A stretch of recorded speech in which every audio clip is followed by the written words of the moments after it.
আসসালামু আলাইকুম। আজ ৩১ জুলাই ২০২৪ বুধবার। শুরু করছি চেঞ্জ টিভি প্রতিদিনের গল্প অনুষ্ঠান। দর্শক, আপনাদের সঙ্গে রয়েছি আমি মাহির দাইয়ান। শুরুতেই সংবাদ শিরোনাম। এক ব্যক্তির উপর ক্ষুব্ধ হয়ে মমতা বাংলাদেশের শিক্ষার্থীদের জন্য আরও যা করার উদ্যোগ নিচ্ছেন। ব্যারিকেড ভেঙে বিক্ষোভ করলেন আইনজীবীরা। ইসমাইল হানিয়ার হত্যার বদলা নেবার হুঙ্কার হামাসের। এবার বিস্তারিত। সম্প্রতি আওয়ামী লীগ সরকারের বিরুদ্ধে শক্ত অবস্থান নিয়েছেন ভারতের পশ্চিমবঙ্গের মুখ্যমন্ত্রী মমতা বন্দ্যোপাধ্যায়। রাজনীতি বিশ্লেষকরা বলছেন, প্রধানমন্ত্রী শেখ হাসিনার সঙ্গে চমৎকার সম্পর্ক থাকলেও তিনি জেনে বুঝেই শিক্ষার্থীদের আন্দোলনের পক্ষে অবস্থান নিয়েছেন। বিষয়টি এবছরের ফেব্রুয়ারিতে তিনি স্পষ্ট করেছিলেন। ওই সময় মমতা বলেছিলেন, প্রধানমন্ত্রী নরেন্দ্র মোদীর জন্যই ভারতের সঙ্গে বাংলাদেশ ও নেপালের সঙ্গে বৈদেশিক সম্পর্ক খারাপ হয়েছে। তিনি দাবি করেন, বিজেপির শাসনে প্রতিবেশী দেশগুলোর সঙ্গে ভারতের বৈদেশিক সম্পর্কের অবনতি হয়েছে বলেও অভিযোগ করেন মমতা। মমতা বলেন, একটার পর একটা এমন সিদ্ধান্ত নেওয়া হচ্ছে, এমন সমস্ত ঘটনা ঘটানো হচ্ছে যে প্রতিবেশী বাংলাদেশের জনগণের সঙ্গে সম্পর্ক আগের তুলনায় খুব খারাপ হয়েছে। অথচ একসময় বাংলাদেশই ছিল আমাদের নিকটতম ও ঘনিষ্ঠ বন্ধু। আজ সেখানকার জনগণ দূরে সরে গিয়েছে। নেপালের সঙ্গেও সম্পর্কের অবনতি হয়েছে এ সরকারের আমলে। বিশ্লেষকরা বলছেন, মূলত নরেন্দ্র মোদীর সঙ্গে আওয়ামী লীগের সুসম্পর্কের কারণে বিরক্ত মমতা বন্দ্যোপাধ্যায়। ফলে তিনি কোনো রাখঢাক না করেই বাংলাদেশ সরকারের বিরুদ্ধে সোচ্চার হয়েছেন। ভারতের আনন্দবাজার পত্রিকার একটি সূত্র বলছে, বাংলাদেশের শিক্ষার্থীদের চলমান আন্দোলনে সামনের দিনগুলোতে আরও সোচ্চার হতে পারেন মমতা বন্দ্যোপাধ্যায়। ইতোমধ্যে তিনি তার নিজের অবস্থানে অনড় রয়েছেন বলে জানিয়েছেন। ভবিষ্যতে বাংলাদেশের শিক্ষার্থীদের পাশে দাঁড়াবার জন্য আন্তর্জাতিক সম্প্রদায়ের প্রতিও আহ্বান জানাতে পারেন এই নেত্রী। তৃণমূল কংগ্রেসের আরেকটি সূত্র বলছে, শুধু মমতা নয়, ভারতের বিরোধী দলীয় নেতা রাহুল গান্ধীও শীঘ্রই কথা বলবেন বাংলাদেশ ইস্যুতে। প্রধানমন্ত্রী শেখ হাসিনার সঙ্গে গান্ধী পরিবারের সম্পর্ক ভালো থাকলেও আন্তর্জাতিক বিভিন্ন মহলের সুপারিশ এবং নির্যাতন বিরোধী নিজের অবস্থানকে পোক্ত করতে রাহুল গান্ধী শিক্ষার্থীদের দাবির পক্ষে কথা বলবেন বলে ওই সূত্রটি জানিয়েছে। ইতোমধ্যে রাহুলকে সামগ্রিক বিষয় অবহিত করেছেন মমতা বন্দ্যোপাধ্যায়। এমন একটি খবরও চাউর হয়েছে পশ্চিমবঙ্গে।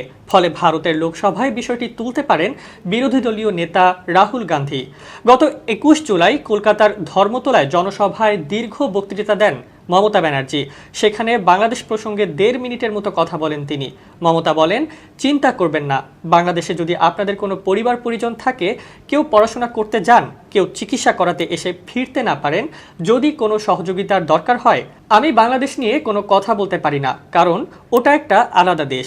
যা বলার ভারত সরকার বলবে। কিন্তু আমি এটুকু বলতে পারি, অসহায় মানুষ যদি বাংলার দরজায় খটখটানি করে, আমরা তাদের আশ্রয় নিশ্চয়ই দেব। তার কারণ জাতিসংঘের একটা রেজুলেশন আছে, কেউ যদি রিফিউজি হয়ে যান, পার্শ্ববর্তী এলাকা তাকে সম্মান জানাবে। আমাদের সহমর্মিতা, আমাদের দুঃখ সেই যারই রক্ত ঝরুক তাদের জন্য আছে। আমরা দুঃখী, আমরা খবর রাখছি। ছাত্রছাত্রীদের মহান প্রাণ, তাজা প্রাণগুলো চলে যাচ্ছে। আমরা তাদেরকে, আমাদের আর কিছু বলার নেই। পরে এই বক্তব্যের প্রতিবাদে ভারতের কেন্দ্রীয় সরকারকে বাংলাদেশ সরকার চিঠি পাঠালে আরও ক্ষুব্ধ হন মমতা। মমতার ঘনিষ্ঠরা বলছেন, চাইলে মমতাদির সঙ্গে বাংলাদেশ সরকার প্রধান কথা বলতে পারতেন, কিন্তু সেটি না করে মোদির কাছে অভিযোগ করা হয়েছে, যা সম্পর্ককে শীতল পর্যায়ে নিয়ে গেছে। চট্টগ্রাম আদালত প্রাঙ্গণে বৃষ্টিতে ভিজে বিক্ষোভ করছে কোটা সংস্কার আন্দোলনকারীদের প্ল্যাটফর্ম বৈষম্য বিরোধী ছাত্র আন্দোলন। বুধবার বেলা ১১টা থেকে আদালতের প্রবেশ পথে বিক্ষোভ মিছিল শুরু হয়। আন্দোলনকারী শিক্ষার্থীদের সঙ্গে একাত্মতা প্রকাশ করে বিক্ষোভে অংশ নিয়েছেন চট্টগ্রাম আদালতের বিএনপি জামাত সমর্থিত একাধিক আইনজীবী। আদালতের প্রবেশ পথে আন্দোলনকারীদের বিক্ষোভের কারণে কোনো গাড়ি প্রবেশ এবং বের হতে পারছে না। বলা যায়, কর্মসূচি শুরুর পর থেকে আদালত সড়কে যান চলাচল বন্ধ রয়েছে। আন্দোলনকারীদের একজন আব্দুল মোনাফ বলেন, কেন্দ্র ঘোষিত কর্মসূচির অংশ হিসেবে বুধবার সারা দেশে আদালত প্রাঙ্গণে আমাদের কর্মসূচি রয়েছে। সারা দেশে ছাত্র জনতার উপর গণহত্যা, গণগ্রেফতার, হামলা মামলা, গুম খুনের প্রতিবাদে এবং ছাত্র সমাজের ৯ দফা দাবি আদায়ের লক্ষ্যে মার্চ ফর জাস্টিস নামে কর্মসূচি পালন করা হচ্ছে। শিক্ষার্থীদের পূর্ব নির্ধারিত এ কর্মসূচি শুরুর আগে আদালতের প্রবেশ পথ থেকে শুরু করে জেলা পরিষদ মার্কেট সহ আশেপাশের এলাকায় বিপুল সংখ্যক আইন শৃঙ্খলা রক্ষাকারী বাহিনীর সদস্য মোতায়েন করা হয়। আদালতে বিনা কারণে আসা লোকজনকে উঠতে দেওয়া হয়নি। বেলা 11টার দিকে শিক্ষার্থীরা দল বেঁধে পুলিশের ব্যারিকেড ভেঙে ভেতরে প্রবেশ করেন। এরপর আদালতের প্রবেশপথে সোনালী ব্যাংকের সামনে তারা অবস্থান নেন। কোটা সংস্কার আন্দোলনকে কেন্দ্র করে নিহত ব্যক্তিদের নাম পরিচয় প্রকাশ, গণগ্রেফতার বন্ধ, সহিংসতা, হত্যার স্বচ্ছ তদন্ত সহ 9 দফা দাবি জানিয়েছে সুশাসনের জন্য নাগরিক সুজন। এক বিবৃতিতে এসব দাবি জানায় সংস্থাটি। সুজনের সভাপতি এম হাফিজউদ্দিন খান ও সম্পাদক বদিউল আলম মজুমদার ওই বিবৃতিতে স্বাক্ষর করেন। বিবৃতিতে বলা হয়, উদ্বেগের সঙ্গে লক্ষ্য করা যাচ্ছে যে কোটা সংস্কার আন্দোলনকে ঘিরে সৃষ্ট সংকট এখনও নিরসন হয়নি। শিক্ষার্থীরা হামলা ও ভাঙচুরের সঙ্গে যুক্ত নয়। সরকারের পক্ষ থেকে এমনটা উল্লেখ করা হলেও শিক্ষার্থীদের গ্রেফতার করা হচ্ছে।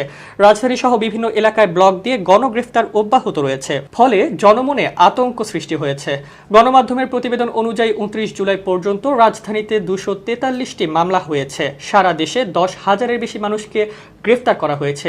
সুজনের পক্ষ থেকে 9 দফা দাবি জানানো হয়। সেগুলো হলো, জাতিসংঘের উচ্চ পর্যায়ের বিশেষজ্ঞ দলের তত্ত্বাবধানে নিরপেক্ষ ব্যক্তি ও বিশেষজ্ঞদের নিয়ে সহিংসতার সব ঘটনার স্বচ্ছ ও বিশ্বাসযোগ্যভাবে তদন্ত করা এবং তদন্তে দোষী সাব্যস্ত ব্যক্তিদের শাস্তির ব্যবস্থা নেওয়া, সহিংসতায় নিহত ব্যক্তিদের নাম পরিচয় সহ বিস্তারিত বিবরণ প্রকাশ করা, নিহত প্রত্যেকের পরিবারকে পর্যাপ্ত ক্ষতিপূরণ দেওয়া, আহত চিকিৎসাধীন ব্যক্তিদের সুচিকিৎসা নিশ্চিত করা এবং গুরুতর আহত ব্যক্তিদের পুনর্বাসনের পূর্ণ দায়িত্ব নেওয়া, গায়েবী মামলা ও ব্লক রেড দিয়ে ঢালাওভাবে গ্রেফতার বন্ধ করা, সাধারণ শিক্ষার্থীদের হয়রানি বন্ধ করা ও তাদের বিরুদ্ধে দায়েরকৃত পক্ষপাত দুষ্ট মামলা প্রত্যাহার ও আটক ব্যক্তিদের মুক্তি, শিক্ষার্থীদের বিরুদ্ধে নতুন মামলা করা থেকে বিরত থাকা, ডিবি হেফাজতে থাকা বৈষম্য বিরোধী ছাত্র আন্দোলনের 6 জন সমন্বয়ককে মুক্তি দেওয়া, সাধারণ নাগরিকদের ভয়ভীতি প্রদর্শন থেকে দূরে থাকা, আইন শৃঙ্খলা রক্ষাকারী বাহিনীকে দলীয় স্বার্থে ব্যবহার বন্ধ করা এবং পুলিশ ও সেনাবাহিনীকে জনগণের মুখোমুখি করা থেকে বিরত থাকা,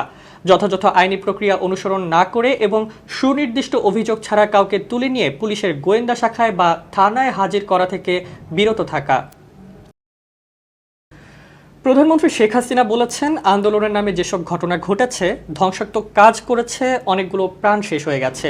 আমি কোনোদিন ভাবতে পারিনি এই সময় এই ধরনের অবস্থা সৃষ্টি হবে আর সেখানে এতগুলো তাজা প্রাণ যাবে।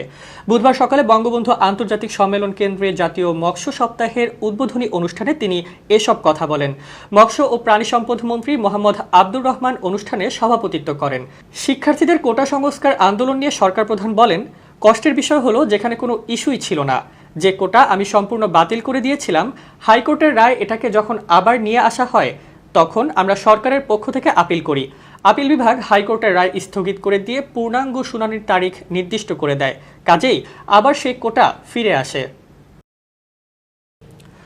কোটা আন্দোলনে পুলিশের গুলিতে নিহত হওয়া মীর মাহফুজুর রহমান মুগ্ধর গল্প পড়ে ঘুমাতে পারছেন না বলে মন্তব্য করেছেন ঢাকা বিশ্ববিদ্যালয়ের অধ্যাপক ডক্টর আসিফ নজরুল।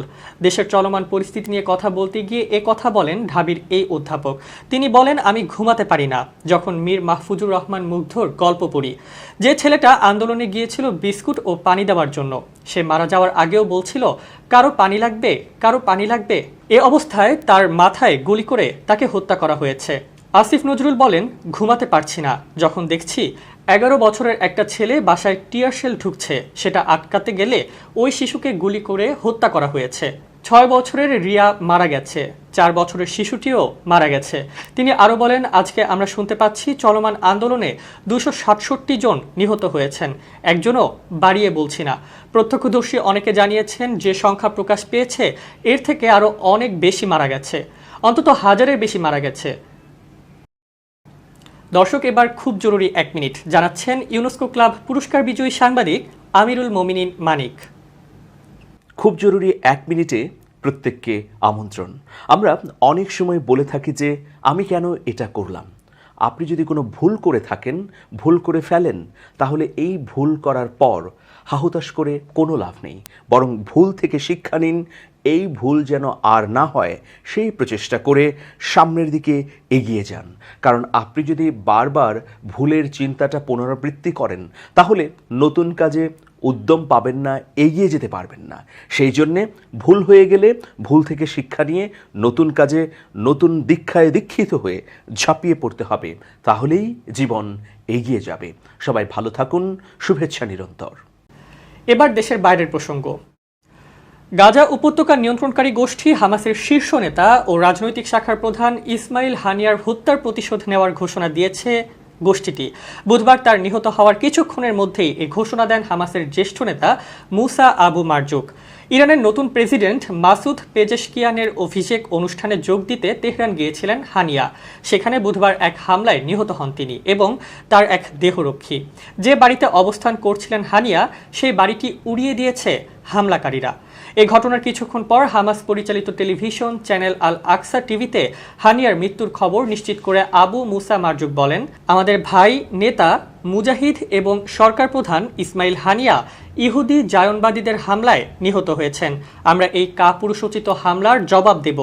এই হত্যার জন্য যারা দায়ী তাদেরকে অবশ্যই শাস্তি পেতে হবে। হামাসের আরেক জ্যেষ্ঠ নেতা Sami Abu Zuhri Saudi television channel আর আরাবিয়াকে বলেন, ইসমাইল হানিয়াকে হত্যার মাধ্যমে যে উদ্দেশ্য হাসিল করতে চায় শত্রুরা, তা কখনো পূরণ হবে না। ইসমাইল হানিয়া হামাসের অন্যতম প্রতিষ্ঠাতা সদস্য। গত শতকের ৮০ দশকের শেষ দিকে প্রতিষ্ঠিত হয় এই গোষ্ঠীটি। ২০০৬ সালে ফিলিস্তিনের জাতীয় নির্বাচনে গাজায় সংখ্যাগরিষ্ঠতা অর্জন করে হামাস। তার পুরস্কার হিসেবে হানিয়াকে ফিলিস্তিনের প্রধানমন্ত্রী হিসেবে নিয়োগ দেন প্রেসিডেন্ট মাহমুদ আব্বাস। কিন্তু তার কিছুদিন পরেই গাজায় হামাস ও ফাতাহের মধ্যে রক্তক্ষয়ী সংঘাত শুরু হলে হানিয়াকে প্রধানমন্ত্রীর পদ থেকে সরিয়ে দেন আব্বাস।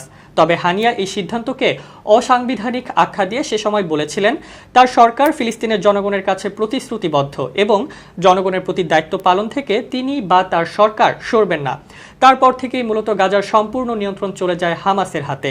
২০১৭ সালে হামাসের রাজনৈতিক বিভাগের প্রধান হন হানিয়া। তার পরের বছরই তাকে সন্ত্রাসী তকমা দেয় যুক্তরাষ্ট্রের পররাষ্ট্র দপ্তর। এই ঘোষণার পর গাজা ছেড়ে কাতারে চলে যান হানিয়া। গত কয়েক বছর সেখানেই বসবাস করছিলেন তিনি। ইরানের তেহরানে গুপ্ত হত্যার শিকার হয়েছেন ফিলিস্তিনের সশস্ত্র সংগঠন হামাসের প্রধান ইসমাইল হানিয়া। ইসমাইল হানিয়া ২৯ জানুয়ারি ১৯৬২ সালে মিশর অধিকৃত গাজা স্ট্রিপের আল শাতি শরণার্থী শিবিরে জন্মগ্রহণ করেন। শিক্ষা জীবনে তিনি গাজার ইসলামিক বিশ্ববিদ্যালয়ে অধ্যয়ন করেন। সেখান থেকেই তিনি প্রথম হামাসের সাথে যুক্ত হন। ১৯৮৭ সালে তিনি আরবি সাহিত্যে স্নাতক ডিগ্রি অর্জন করেন। ১৯৯৭ সালে হামাসের একটি অফিসের প্রধান হিসেবে নিযুক্ত হন তিনি। পরবর্তীকালে সংগঠনের পদমর্যাদায় বেড়ে ওঠেন।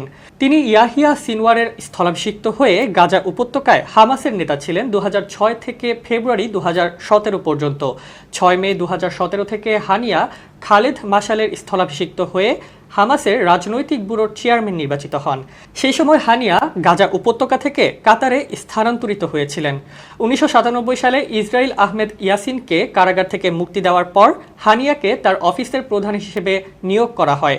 ইয়াসিনের সাথে তার সম্পর্কের কারণে হামাসের মধ্যে তার বিশিষ্টতা বৃদ্ধি পায় এবং তাকে ফিলিস্তিনি কর্তৃপক্ষের প্রতিনিধি হিসেবে নিযুক্ত করা হয়। ২০০৩ সালে ইসরায়েলি বিমান বাহিনীর বোমা হামলায় তিনি তার হাতে সামান্য আহত হন। ২০০৫ সালের ডিসেম্বরে হানিয়া হামাসের প্রধান নির্বাচিত হন, যা পরের মাসে আইন পরিষদের নির্বাচনে জয়লাভ করে। ২৫ জানুয়ারি ২০০৬ হামাসের বিজয়ের পর ১৬ ফেব্রুয়ারি ২০০৬ হানিয়াকে প্রধানমন্ত্রী করা হয়। ১৪ জুন ২০০৭ সালে গাজার যুদ্ধের মধ্যে রাষ্ট্রপতি মাহমুদ আব্বাস মার্চ ঐক্য সরকার ভেঙে দেন এবং জরুরি অবস্থা ঘোষণা দেন। হানিয়াকে সে সময় বরখাস্ত করা হয় এবং আব্বাস গাজা ও পশ্চিম তীর শাসন করেন রাষ্ট্রপতির ডিক্রির মাধ্যমে। ২০১৬ সালের দিকে হানিয়া গাজা থেকে কাতারে স্থানান্তরিত হন। ২০২৩ সালের অক্টোবরে গাজা শহরে তার পরিবারের ১৪ জন সদস্য ইসরায়েলি বিমান হামলায় নিহত হন। তার মধ্যে একজন ভাই এবং একজন ভাতিজাও ছিলেন। চলতি বছরের ১০ এপ্রিল গাজা উপত্যকায় ইসরায়েলি বিমান হামলায় তার ৩ ছেলে এবং ৩ নাতি নিহত হন। গত ২৫ জুন আল শাতি শরণার্থী শিবিরে ইসরায়েলি বিমান হামলায় তার ৮০ বছর বয়সী বোনসহ তার পরিবারের ১০ জন সদস্য নিহত হন। দর্শক, শেষ করছি প্রতিদিনের গল্পের আজকের গল্প। changetv.press বাংলাদেশের ইউটিউব জার্নালিজমের অগ্রদূত। ভিজিট করুন এর ওয়েবসাইট www.changetv.press, ইউটিউব youtube.com/changetvpress এবং সাবস্ক্রাইব করুন চ্যানেলটি। নিয়মিত লাইক, কমেন্ট ও শেয়ার করে আপডেট রাখুন নিজেকে। ভালো থাকুন, নিরাপদে থাকুন। শুভেচ্ছা নিরন্তর।